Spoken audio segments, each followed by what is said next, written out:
Good morning, guys. Welcome to Fishful Thinker. I'm Chad LaChance, and yes, I'm whispering. You have caught me first thing in the morning. We are right at Timberline. We're in State Forest State Park here in Colorado. We're at a place called Lake Agnes. We hiked a mile to get here this morning, straight up from the truck. And here we are, we're all by ourselves. We got a high cirque lake like this. It's full of cutthroat trout, and we're here to try to catch them. We're gonna start with the fly rod this morning, the little 3-weight. We might pick the spinning rod up as well, but I think the fly will be the right tool, guys. So State Forest State Park, we've been here before. We did the park right next to the lake and catch the stalker rainbows. Well, now we're just the opposite. We hiked way up here, and we're gonna see about the cutthroat trout. So stay tuned, get comfortable, guys. This should be a really beautiful show. Fishful Thinker Television is brought to you by Sportsman's Warehouse, America's premier outfitter. Peterson Toyota, Fort Collins, Colorado. St. Croix Rods, best rods on earth. Berkeley, catch more fish. Abu Garcia, for life. And Colorado Parks and Wildlife. As little as that fly is, oh, that's a good size one right there. And I'm not really matching anything, guys, just yet. The only thing we know for sure that's here is mosquitoes. and it doesn't take a genius to figure that out. And being at this high in elevation, I know there's nothing big necessarily, but if you look right here, we've got a million little spawning, some kind of sucker or dace. I'm not sure what those are, but I've seen a bunch of cutties already come in here and pester them and take their eggs. So we'll see how that pans out as the day goes on. We're starting early enough that there's no light on the water yet, and I think that's good. But with the stillwater fly, I don't really want to move that dry fly. I just want it to be out there and look more or less edible. I might put a little wet fly on, some kind of a soft tackle fly that I can barely move, but we've seen enough of them rise that I feel like if I get it out in front of one of them, and it's just a little size 20 Adams, or size 18 Adams, excuse me. So I don't have a great big fly on there. There's nothing that big up here that lives up here, so I figure Adams is about as buggy as they get. And the whole thing with stillwater fly fishing like this is it can't cover a lot of water. I can't match my mosquito hatch and move my fly very much, so I gotta pretty much get the right fly and land it right in front of one. I can get away probably with moving it a little bit to get their attention, but probably not a whole lot. I'm just sitting here talking to the camera guy, asking him, I wonder what they're eating, because they're rising all over the place and we're not catching them. Let me get down off of this rock gracefully, and we will get a hold of this guy right here. Come here, little guy, get my hands wet. And this, friends, is a pretty fish right here. This is your cutthroat trout, and if you wonder why they call them cutthroats, look at the red slash on this little trout right here. And look how fat. This trout is borderline obese. Considering where he lives and what he's doing for a living, guys, that's a pretty fish right there. There you go. Check him out. That's about as fat of a cutthroat as I have ever seen. And I caught him on just a little soft tackle fly. Little orange colored soft tackle, partridge soft tackle. If you watch this very much, you know we throw that fly a lot. It's just a buggy little fly. You can see two of them right here. And this high angle that I've got gives me a chance to see down in the water. Of course, it also gives them a chance to see me, which is not ideal, but I can see there's fish cruising that are 5-6 feet below the surface here. I think if I put a little weighted nymph on instead of the soft tackle and let it get down a little bit, I might have a better shot at picking some of these deeper fish off. All right. Oh, got that one.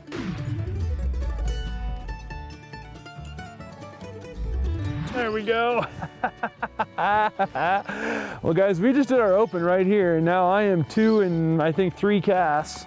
And let me get down, we'll get a hold of this one as well. Now that I've got a fly that they will bite, we should be able to catch a bunch of them. And look at this guy right here. That is a pretty little cutty, guys. Look at this thing. On a 3-weight fly rod at tree line. Look at that fish, guys. Hold still. Take my little barbless 20-year-old fly out of his mouth. I tied that in high school. Come out of there. Tied that fly in high school, guys, just for the record. And there's another perfect, look at the slashes right here. Hence the term cutthroat. Such a beautiful fish.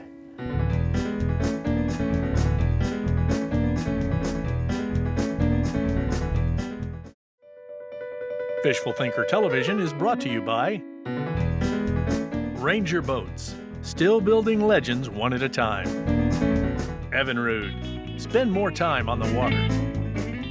St. Croix Rods, best rods on earth. The crazy thing about fishing for cutthroats, guys, is these fish have incredible eyesight and they have a crystal clear environment to live in. So they have all sorts of opportunity to look at anything in their water, and they're used to feeding on little small stuff. They're very opportunistic feeders. Oh, that one just refused me. He came right up and looked at it and refused it. They're very opportunistic feeders because they have a very short growing season. I mean, right here at Timberline in Colorado, this lake probably freezes in October, if I was guessing, maybe even late September. And then it won't thaw out again till June. So there's not a whole lot of time that these fish have to see liquid water and sunlight and all that stuff that goes with it. Man, there's another big one right there. There's been a few of these big ones, but the big ones are definitely less anxious to come to the surface. And I think as the sun gets higher, I should say, I think there's even going to be fewer of them that will come to the surface.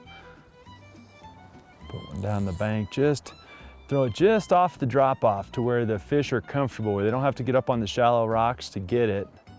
And I am going to have to play with some flies, guys. I have a feeling that before it's over with today, as clear as this water is, I may have to play with my flies just a little bit to get one that they'll bite real well. I'm a big fan of the soft tackles to start off with, particularly before the sun hit the water. But as you can see, the sun is just clearing the famous crags right here, the no-coup crags.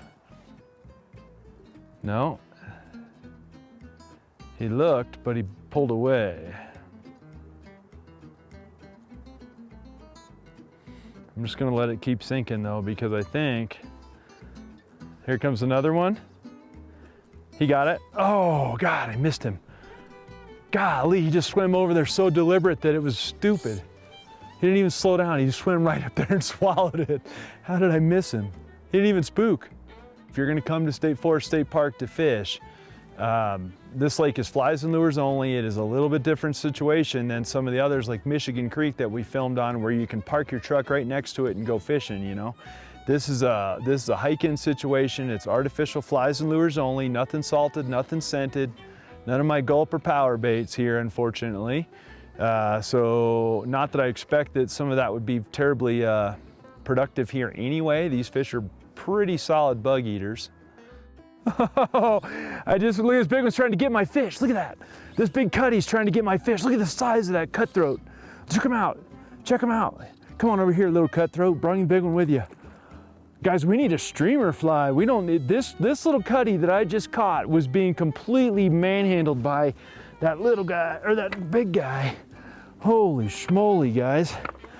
We got him hot and heavy now. We walked around here looking for the right area and the right fly and all of the above.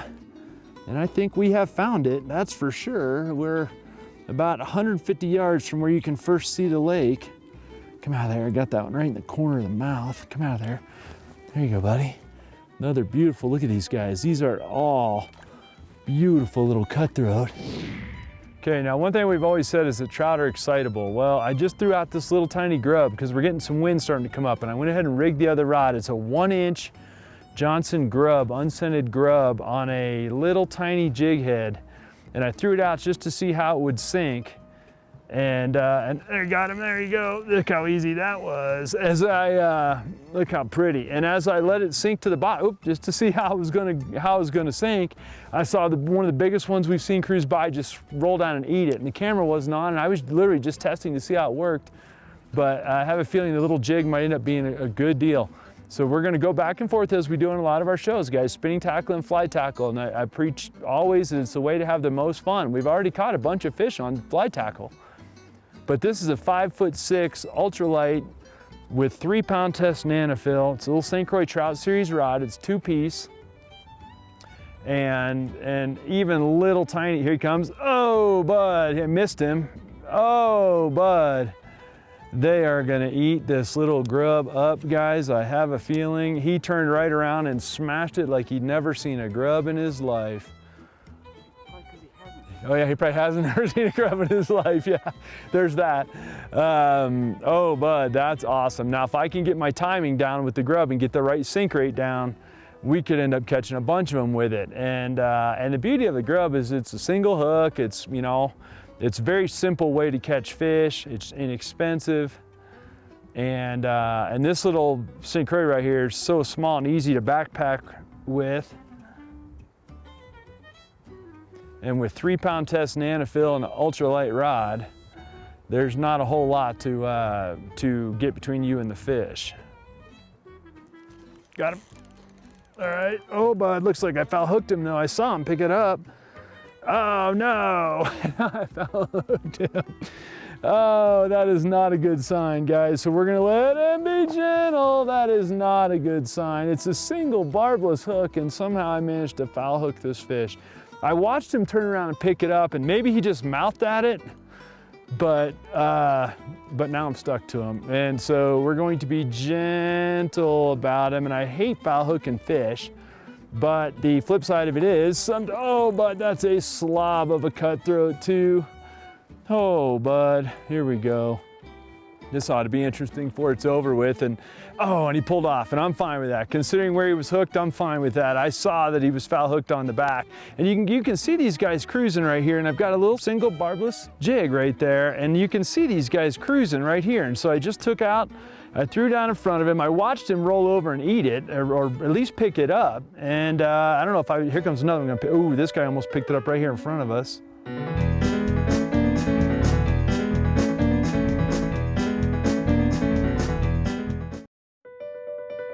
Fishful Thinker Television is brought to you by Lowrance. Find, navigate, dominate. Peterson Toyota, Fort Collins, Colorado.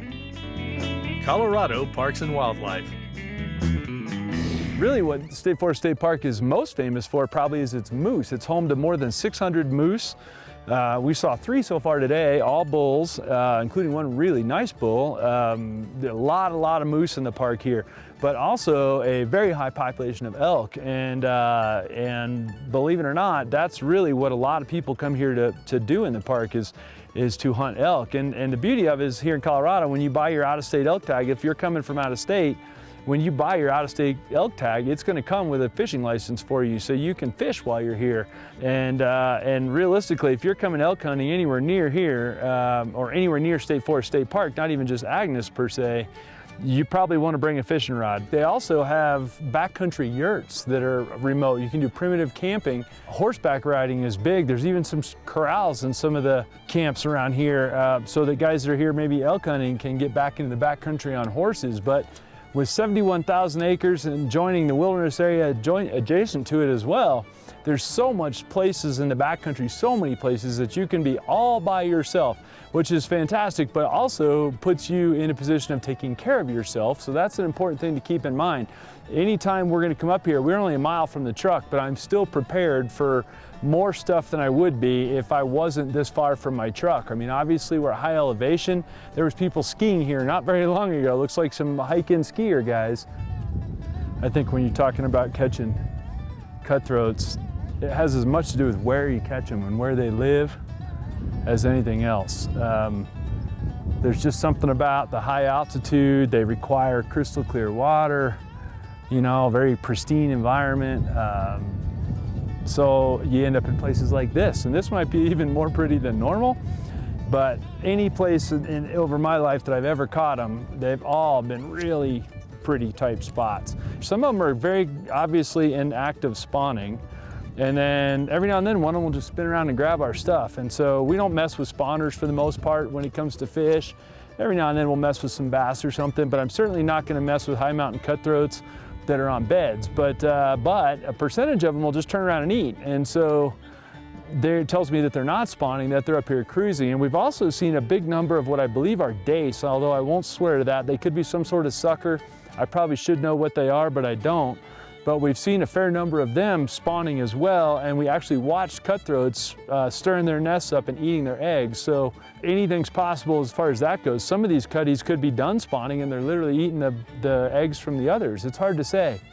If you're coming from very low elevation, you need to be cognizant of the fact that the oxygen levels aren't quite. There's one, got him right there, right in front of me, dude. That was beautiful. I told him just roll up and smoke it. Look at how bright the colors, and this is what I was talking about some of them spawning.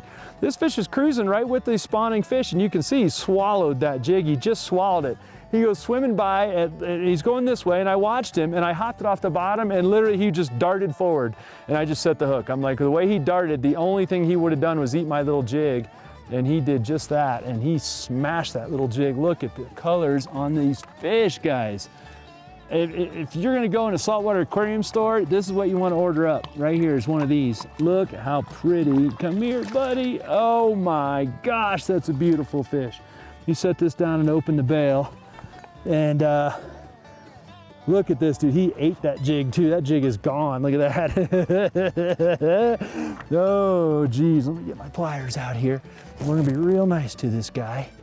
How beautiful. Got him.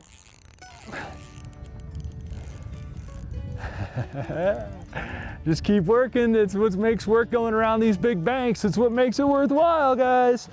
It's not the safest place to fish, but that's another beautiful little cutthroat. He's right on the end. There's a little rock point sticking out right there. Be real gentle with him.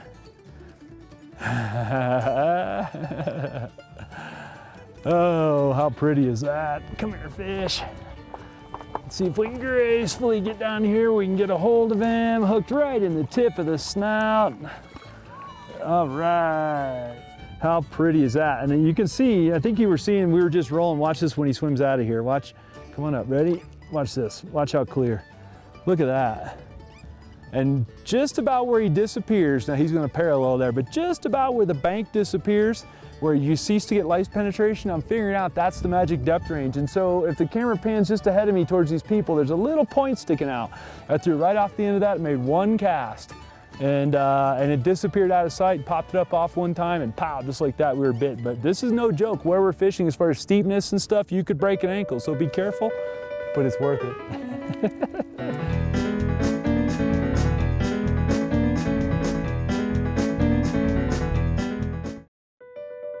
Fishful Thinker Television is brought to you by Sportsman's Warehouse, America's premier outfitter. Ranger Boats, still building legends one at a time. St. Croix Rods, best rods on earth. All right, guys, that's what I'm catching them with right there. As you can see, it's a little barbless ice fishing jig, and it weighs next to nothing, and it's got a 1-inch Johnson unscented grub on it. And it's unscented because this is Flies and Artificial Lures, water only, so no salt, no scent. I've got it on 3-pound nanofill. I've got a 4-pound Trident 100% fluorocarbon leader, 5'6", ultralight, fast action 2-piece St. Croix trout rod. And a little baby size 10 or a reel right here. Beautiful little setup for catching these type of trout. Small, easy to carry on the trail on its way up here as well.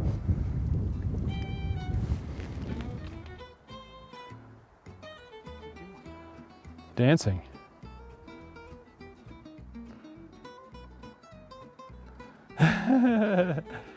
Remember I said trout are excitable? All right. Back and forth, guys. Every time the breeze comes up, we pick up the spinning rod, and every time the wind lays down and we can see good cruisers. And look at the colors on this fish, guys. I think I'm gonna go ahead and net one of these just so you guys can get a look at how beautiful these things really are. And I'm gonna invite y'all down to come take a look at this fish. You guys will notice that's an ice fishing jig that I'm using right there.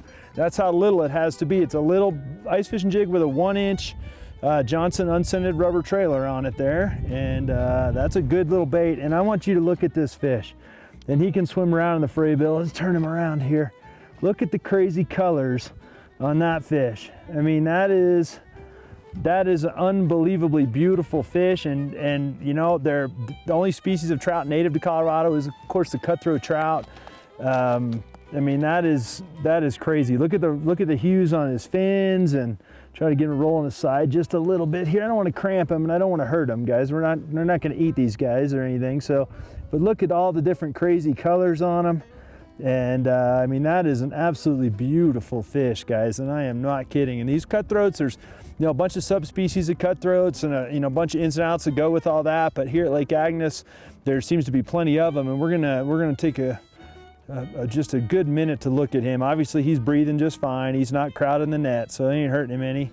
And man, that is a pretty cutthroat. State Forest State Park. This is the other end of the spectrum from those little stalker bobos we showed you last time we came up here. And I mean, that's a pretty fish, guys. So we're gonna get him out of the net at this point. He's not particularly happy. We'll let him go. Check him out. How pretty is that thing? Guys, State Forest State Park, I don't know what else to tell you. We've shown you in the past the rainbows and how easy it can be. We came up here on a more challenging day in the middle of summertime and deal with the, you know, with the hike and the elevation and the clear water and everything else. Caught them on the fly rod, caught them on the spinning rod. Had to work for it, not gonna lie to you, had to work for it. We saw some really nice quality fish as well, but they're all spawning. We don't wanna mess with those, and that's just a personal ethics thing. So hopefully you guys enjoying the show. If you want more information, go to State Forest State Park, Colorado Parks and Wildlife's website. You can do that. If you'd like to join the conversation on social media, we'd really appreciate that. And that's, of course, at Fishful Thinker across all platforms. And most importantly, we hope you'll tune in, and we'll see you next week. Now for Berkeley's best catch. There's one, got him right there, right in front of me, dude. That was beautiful. I told him, just roll up and smoke it. Look at how bright the colors. Look at this, dude. He ate that jig too. That jig is gone. Look at that. Berkeley, catch more fish. Got him. Oh, he ate it right away. He's gonna get it. Oh gosh, he didn't get it. I thought he got it. So here comes one. Oh gosh, did he not get it? He got it. No, he didn't have it. Okay, it was in front of him. Okay, see if he'll get it. Here you go. Oh, rainbow trout have been domesticated. Oh, you gotta be kidding me. Oh, he bit it twice. He only grabbed the tail though. Little tiny guy. Oh, I felt you, little fish. Oh, dang it. Timeout cut.